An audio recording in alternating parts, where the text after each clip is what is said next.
Bonsoir à tous, voici les titres de l'actualité de ce mercredi 12 janvier.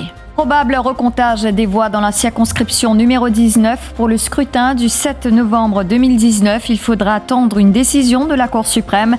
Mais déjà aujourd'hui, le commissaire électoral a affirmé qu'il n'avait aucune objection. Il reconnaît qu'il y a eu des erreurs dans le comptage des bulletins. Le point sur toute cette affaire dans un instant. La demande de l'Integrity Reporting Services Agency pour confisquer l'argent du coffre-fort de Navin Ramgoolam rejetée par la juge en chambre Shamim Ahmed Lelou. Elle refuse l'IRSA, un Unexplained Wealth Order, et réfère les deux parties à la Cour suprême. Élection régionale à Rodrigue, l'EPR présentera ses candidats demain. Henri Agathe, un docteur en économie, pressenti pour occuper le poste de chef commissaire. Véritable casse-tête pour ceux en attente de leur 3e dose. Ils craignent ne pas pouvoir accéder à certains lieux publics à partir du 15 janvier. Le bébé mort-né du couple périt à peine était prématuré. Conclusion du rapport de l'autopsie pratiquée hier. Le corps a passé plus de 2 mois à la morgue. C'est l'actualité de ce mercredi. On s'achemine peut-être vers un recount des 28 169 bulletins de vote validés lors des dernières élections générales pour la circonscription numéro 19. En Cour suprême cet après-midi, l'affaire a été appelée devant les juges Denis Moutou et Aruna Devinaren. La commission électorale a reconnu des erreurs sur le comptage des voix au numéro 19. Le jour du dépouillement, le commissaire électoral n'objecte pas à un recomptage des voix, mais il faudra attendre la décision de la Cour. Retour sur ce dénouement avec Élodie Demeun. Yafan Rahman, commissaire électoral, a expliqué pourquoi il n'a pas objecté à un recomptage des voix. Mon journaliste est en cours, puis il me dit ça que nous besoin dans toute transparence. Et c'est mon travail comme ça tout le temps. Et on n'a pas hésité aucun moment que dans notre trouve des affaires comme ça, nous besoin accepter la récompense. C'est moi qui me donne l'instruction, mon avocat d'ailleurs, vous dire comme ça. Vous dites que ce n'est pas un concept qui...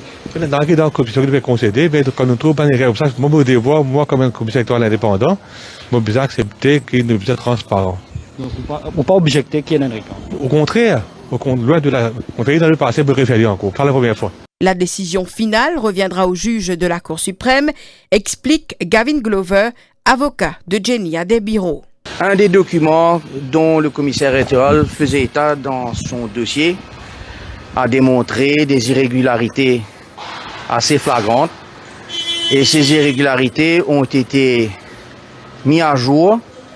Et aujourd'hui, le commissaire électoral et le returning officer et l'Electoral Supervisory Commission sont tombés d'accord qu'il y avait des erreurs qui étaient là et qui nécessitaient un recount. Ils n'ont donc pas objecté aujourd'hui à la demande de recount de la part de mademoiselle Adebiro.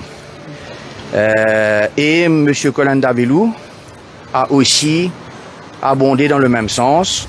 Les juges, évidemment, sont souverains et auront à donner le jugement dans les jours à venir sur ce qui s'est passé aujourd'hui. Mais il est clair qu'il y aura un recount dans la circonscription numéro 19 entre les votes obtenus par Mme Adebiro et les votes obtenus par M. Colin Davelou seulement. Reza Outim, qui représente également les intérêts de la candidate battue du MMM, c'est lui attardé sur la séance d'aujourd'hui. Bon, ce qui le returning officer me dit, c'est qu'il y a 25 salles de classe. Dans la plupart des salles de classe, il y a 1200 ballots qui me comptaient, c'est-à-dire dans 11 salles de classe. Pourquoi après, dans certaines salles de classe, il y a 1100 bulletins et dans une classe, il y a 445. Ça veut dire maximum nombre de bulletins qui sont capables de compter dans une salle de classe, c'était 1200. Ou quand nous avons le recapitulation sheet, nous trouvons qu'il y en a dans 3 salles de classe, il compte plus que 1200 bulletins. Donc c'est une grande irrégularité et c'est à cause de ça que le commissaire électoral, le returning officer, fin d'accord pour accéder à la demande de recount qui ne fait pas Mme Adebiro. L'espoir renaît pour Genia Debiro qui s'attend à un heureux dénouement. Depuis l'annonce des résultats, depuis 2019, je ne suis pas attendre. Et il n'est pas facile, l'attente a été longue, mais aujourd'hui, je crois que c'est un soulagement, un signe d'espoir. Pour nous, les militants dans le numéro 19, et je pense que c'est un reflet aussi pour mon besoin de toute l'île. Donc, nous attendons un jugement favorable, mais déjà aujourd'hui, c'est un point vraiment positif. Prochaine étape, le verdict des juges de la Cour suprême, très attendu dans les deux camps. Toute cette affaire avait soulevé un tollé le jour des résultats. Ivan Colendavelou avait déjà concédé la défaite dans un premier temps, quittant l'enceinte de Notre-Dame des Victoires, avant de revenir par la suite. Genia Debiro, qui se voyait déjà élue selon les chiffres, se retrouve subitement évincée du trio de tête. On y voit un peu plus clair désormais dans cette affaire, des erreurs notées sur le comptage des voix au numéro 19, Jean-Luc Émile. Cette affaire avait suscité colère et incompréhension lors de la proclamation des résultats le 8 novembre 2019.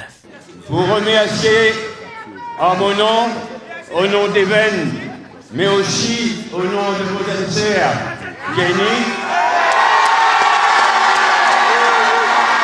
Genia Debiro, le visage fermé à côté de son leader Paul Béranger et son colistier Devin Gallingham, voyait s'éloigner son rêve de députation. Privé de la 3e place, 92 voix d'écart entre lui et Ivan Colendavelou. Un résultat qui tombe après des heures d'attente. Suivant les procédures qui là en ce moment, donc là devant moi, c'est là qui attend ici. Je te disais un présent tout au bureau. D'accord, merci Aurélie Auguste pour ces précisions. Un peu plus de 2 ans après, la Cour suprême pourrait être appelée à remettre sur la table les 28 169 bulletins de vote et les 176 qui avaient été rejetés. La commission électorale s'est exprimée sur la question. Des erreurs avaient été notées sur le comptage des voix. Il y a eu 56 bulletins de trop quand les bulletins de 3 salles de classe ont été regroupés. Chaque salle avait obtenu 1200 bulletins. Ivan Colendavelou, 3e avec 8959 voix et la candidate mauve, 4e avec 8867 voix. Si ce recomptage des voix est accordé, ce sera la 3e fois de l'histoire politique du pays que la Cour suprême accorde un recount après une pétition électorale contestant les élections générales. La demande de l'Integrity Reporting Services Agency pour saisir les 220 millions de roupies de Navin Ramgoolam, rejetée aujourd'hui par la juge en référé Shamim Ahmed Lelou. Elle est cependant d'avis qu'il s'agit d'un cas qui doit être entendu par la Cour suprême, comme le stipule la section 16 de la Good Governance and Integrity Reporting Act de 2015. L'Integrity Reporting Services Agency devra étudier le jugement pour décider si elle ira de l'avant avec l'affaire devant une plus haute instance. La juge Ahmed Lelou explique qu'elle ne peut se baser uniquement sur les affidavits de toutes les parties pour émettre un Unexplained Wealth Order. Selon elle, Shehzad Jadoo, Navin Ramgoolam doit avoir l'occasion de prouver en cours que ces biens ne sont pas une richesse inexpliquée.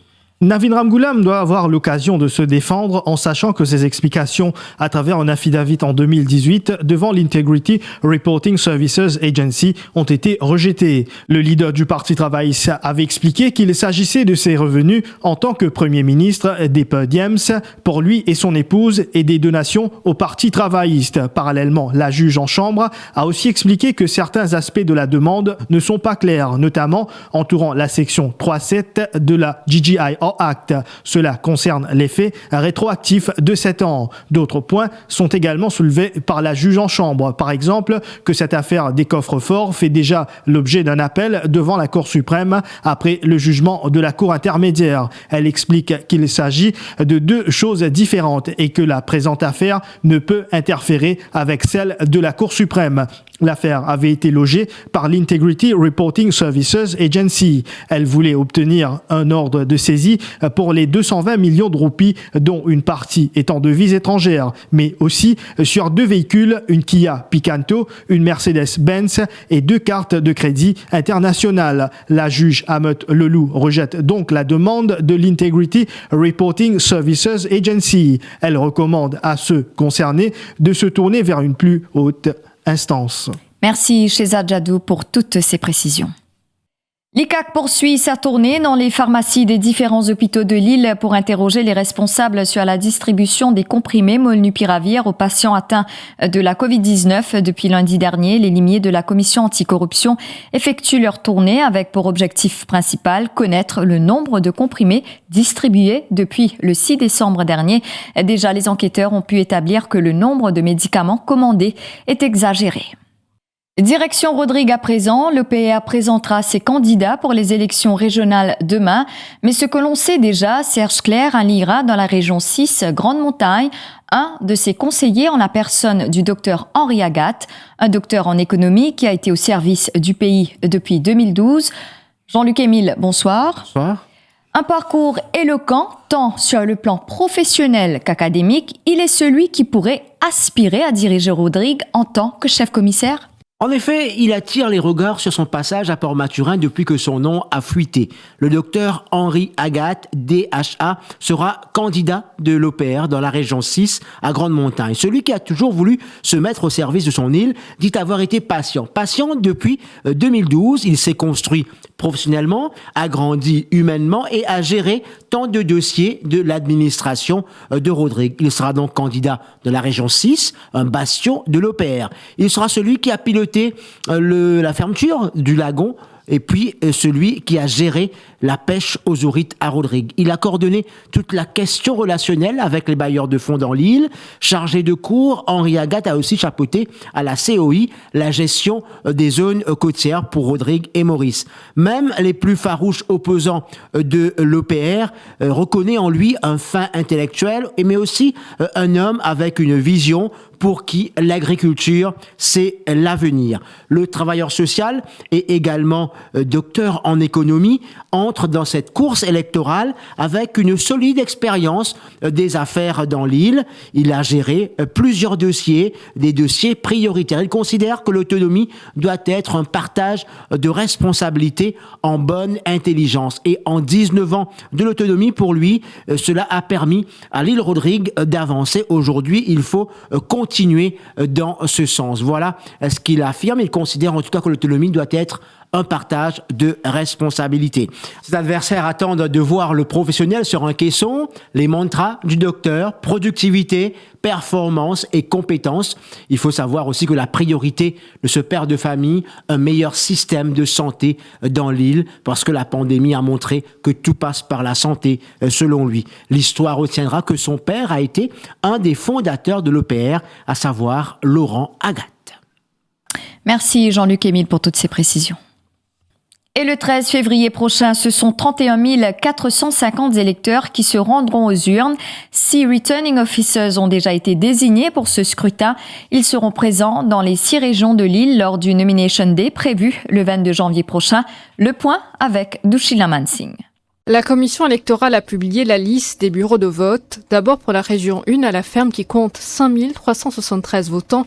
C'est le collège de la ferme qui a été désigné. Alors que pour la région 2, soit à Maréchal, c'est le Maréchal College qui sera le bureau de vote principal. Cette région dénombre 4 459 électeurs. Pour la région 3, Saint-Gabriel qui compte 5 857 électeurs. C'est l'école Antoinette Prudence Family Roman Catholic Aided School qui sera le centre de vote principal. La région 4, B aux Huîtres, compte 4 534 votants et c'est le Chou Collège qui a été désigné. Le capital, Port-Maturin, qui figure dans la région 5, compte un plus grand nombre d'électeurs, soit 5 979. C'est le collège Montlubain qui agira comme le centre de vote principal. Et finalement, pour la région 6, Grande Montagne, c'est le collège de cette même localité qui sera le bureau de vote principal. Cette région dénombre 5 248 électeurs. Après l'exercice d'enregistrement des formations politiques hier, l'allocation des symboles des différents partis a eu lieu aujourd'hui. Ils seront rendus publics bientôt. La réouverture des frontières à Rodrigue n'est pas passée sans anicroche. Confusion ce matin à l'aéroport de Plaisance. Certains passagers ne savaient pas qu'ils devaient effectuer une quarantaine et s'acquitter des frais alors que d'autres ont découvert sur place qu'il en était exempté. Il y a eu un véritable geste de solidarité parmi les passagers. Certains ont contribué pour ceux qui n'en avaient pas les moyens. On parle là de montants qui dépassent les 30 000 roupies. Donc, ce qui est arrivé, c'est là-bas même, il y a certainement de passagers qu'on peut trouver, parce qu'ils vont se plaire, tout ça là. Donc, avec solidarité les autres passagers, je ne contribuais pour certains passagers, je ne réussis faire des masses pour payer de quarantaine, pendant pour payer aller. C'est une madame avec ses deux enfants, pour lui, à cause c'est 3 places, qui veut venir environ 33 000, quelque chose comme ça. Donc pour lui là, malheureusement, pas si réussi faire grand chose, mais c'est moi, il passe le mon radio à Rodrigue, il fait la banane commencer à guetter si il dit en place car faire une petite donation pour aller pour payer pour madame là. Madame là il paie récit pour un avion. Donc la plupart a un problème, il finit résoudre pour aujourd'hui. Je vous retrouve juste après la pub.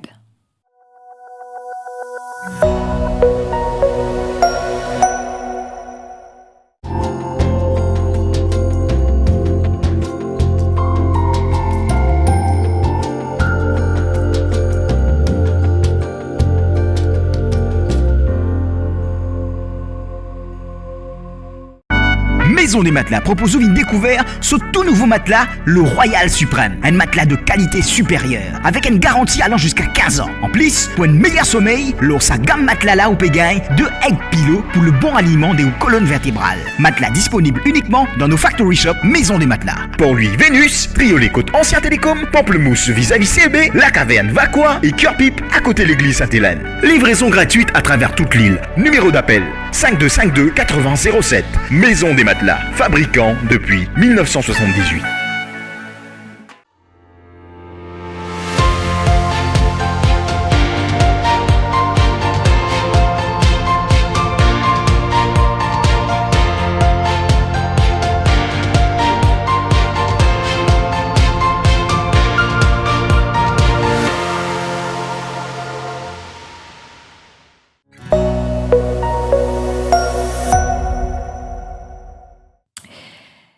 Décès liés à la Covid-19 a été enregistré depuis le début de cette année, chiffre communiqué par la santé cet après-midi. 80% des victimes n'étaient pas vaccinées contre le coronavirus. Pas plus tard qu'hier, un nouveau décès lié au virus a été enregistré à l'hôpital INT. Il s'agit de Sweta Bundou, 38 ans. Cette habitante de Fond-du-Sac a rendu l'âme hier après 3 jours d'hospitalisation. La trentenaire était doublement vaccinée au Sinopharm, mais souffrait de comorbidité, affirme son époux Kishan Bundou. Ce n'était pas si bon du tout, mais je ne remettais pas, mais nous quand même 50-50, parce que c'est le mieux possible, et mon gars, mon contact, mon docteur là, soit là, à tout ce qui passait, je raconte-moi, je explique-moi, tout en détail bien, mais moi, quand je dis, le service pas si bon. C'est moi, je fais le mieux possible, parce que mon nom, madame, c'est une complication. C'est en fait, c'est la dernière fois que nous causons, c'est vendredi. Moi, pareil, pain, CV, assez baguette motifi. Et t'as motifi, moi, qui fait des baguettes, moi, maman. Il y a un don capable pour aller rester. Ben, nous venons basé à l'hôpital, dans l'hôpital. C'est dans mon projet, enfin, je pense que c'est un loto. C'est bon, je suis venu à la mer, possible, je finis pour un loto. Mon madame, il allait. Enfin, ça réunion maintenant qui nous pas encore le déco de la case. Faut faire ce système comme on a. Je passe une petite minute. Madame fait ça qui est nous monte dans la case qui nous pas un temps je lui on va y aller. Par ailleurs, 61 nouveaux cas de la Covid-19 ont été recensés ces dernières 24 heures. Parmi 2 patients ont été admis à l'hôpital INT et 14 admissions enregistrées dans les 5 hôpitaux régionaux de l'île. À ce jour, 229 202 personnes ont déjà reçu leur booster dose.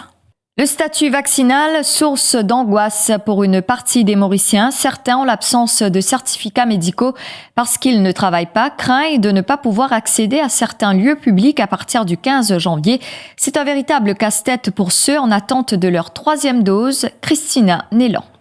Elle devra entamer ses examens demain. Sharon, une habitante du Nord, en est à sa 2e année d'études à l'Open University. Elle a été testée positive au moment où elle devait avoir sa 3e dose. Extra pire pour mettre le vaccin en ce moment, c'était là, à l'approche des examens. Parce que mon père a un side effect, étant donné que comme je fais 2e dose, je suis un effet secondaire.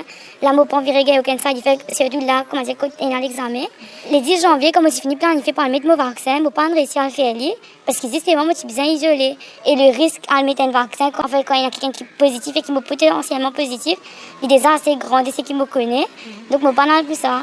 Et là, je retrouve dans une situation super difficile parce que je ne peux pas composer un seul papier qui est avant le 15, mais pour les autres papiers après le 15, je n'ai aucun soir qui part à composer, bien qu'ils me suivent classe pendant un semestre net. Et là, je suis dans une situation super coincée, je n'ai pas l'autre soir qui part à l'examen en fait. En l'absence du booster, un test PCR s'avère obligatoire, un test pour chaque papier d'examen, bien trop coûteux, dit-elle. Le souci est qu'entre nos bancs de papier, il y a plusieurs jours de décalage, qui veut dire que pour chaque 3 papiers qui m'ont pris après le 15, je suis obligé de présenter un test PCR qui, franchement, vous dire, un coup qui moi, personnellement, je ne suis pas prêt pour afforder, je ne suis pas prêt pour payer, parce que pour moi, les exorbitants et que je ne suis pas capable. Nous coincer, en fait, nous payons soit quand on a moyen de présenter un test PCR, une composée, soit si nous payons moyen, ben, on est livré à nous-mêmes. Il y a aussi ceux qui n'ont pas réclamé de certificat médical vu qu'ils ne travaillent pas. C'est le cas de Marie. Il me demande moi si je travaille, je dis non, je ne pas travailler, du coup, je ne gagne aucun papier. Mais maintenant, avec ce nouveau règlement-là, je ne connais pas comment je peux faire, qui j'ai besoin de faire. Et si moi je une place, si je pourrais réclamer moi dose de rappel, je ne pas capable de dire que je suis testé positif. Je n'ai aucune preuve, je n'ai aucun papier qui dit que je suis testé positif. Les cas diffèrent d'un individu à l'autre, mais beaucoup s'interrogent sur ce qui va leur arriver dès le 15 janvier prochain. En dehors des espaces comme le cinéma, les centres de sport et les restaurants, où ce règlement sera en vigueur, l'aéroport, le port, les centres résidentiels pour enfants et ceux victimes d'abus, entre autres, en font également partie. Parallèlement, grognent de nombreuses personnes au SVI Sissi à Paille et au Plaza aujourd'hui. Elles ont attendu plusieurs heures pour recevoir leur dose de rappel. Depuis tôt ce matin, mais grande a été leur déception. Une situation vivement décriée. Avant que nous venions faire une troisième dose, parce qu'ils nous donnent des jusqu'à les 15 janvier, sinon nous ne pouvons pas rentrer au travail. Mais là, quel problème, madame? Mais là, monsieur, la police avait dit nous, on va vous prendre, finir à 800 centimes. Mais là, qu'ils nous fait. Et pas qu'on est pas pour faire encore. Nous avons fait le vaccin parce qu'il y a de l'école pour rentrer. Et en plus, il est depuis les 15. Mais nous avons fait le vaccin. Nous avons réussi accès à l'école. Même si nous n'avons pas de vaccin là, il fait nous connaître dans le côté nous. Moi, j'ai téléphoné pour la première dose pour mes enfants, Pfizer. Et je me suis venu de 13h à 15h. Et c'est comme je venu de 13h, et maintenant, pas de rentrée, et puis dans 2, puis dans rien. Ben, c'est pour ça, parce que quand nous téléphone le ministère nous vient d'après nous lire après l'ordre alphabétique. Mais nous vient d'après nous lire d'après l'ordre alphabétique, mais non. Sollicité pour une réaction, la santé explique que les centres de vaccination à travers l'île peuvent vacciner entre 800 et 1000 personnes par jour. La famille Perry-Appen logera un procès au civil contre le ministère de la Santé pour réclamer justice et réparation. Confirmation apportée par le médecin privé de la famille, le Dr Maha Prakash Rambaran.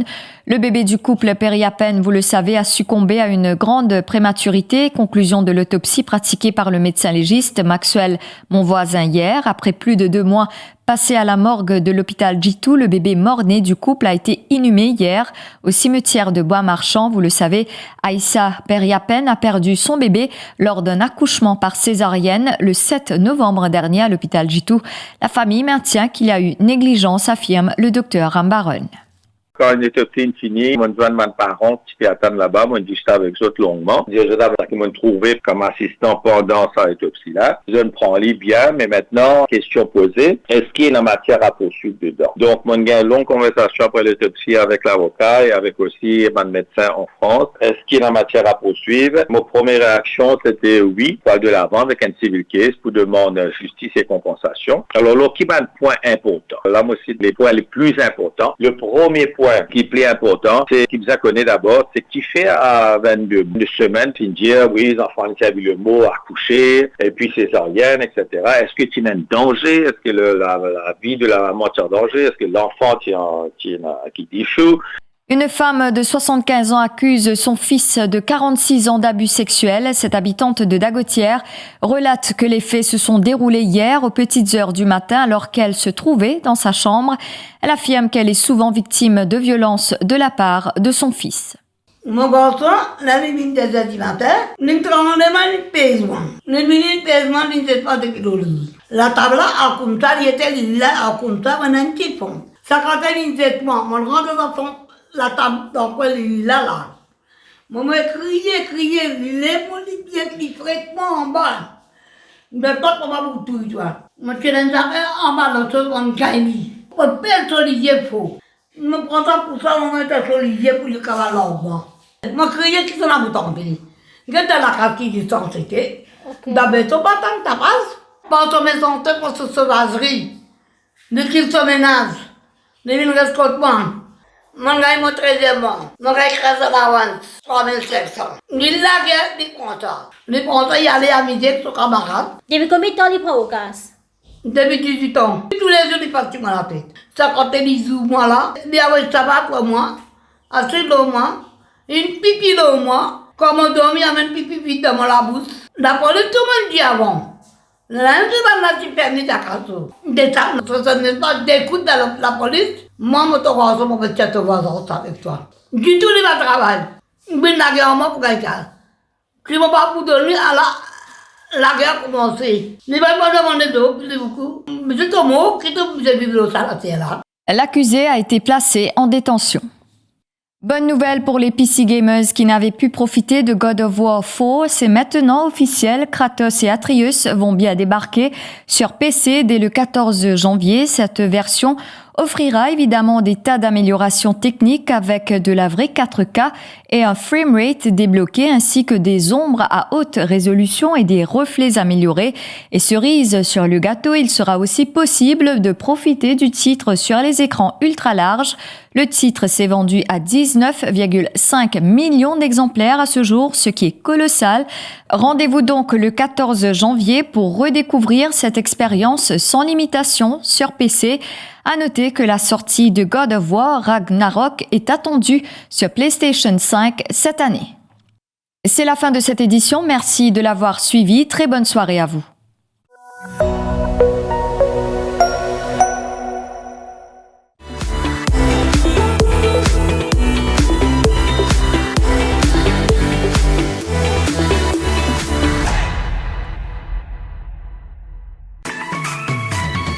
IFI Plus, ou nouveau brossier digital. Top promo, belle seul, exoli cadeau, 6 pour. Depuis ou portable, ou tablette, ou soit ou ordinateur, nectap www.iflip.mu. Et c'est l'adresse www.iflip.mu. IFI Plus, lien service, le défi Media Group. IFI Plus, where tradition meets technology. Where tradition meets technology.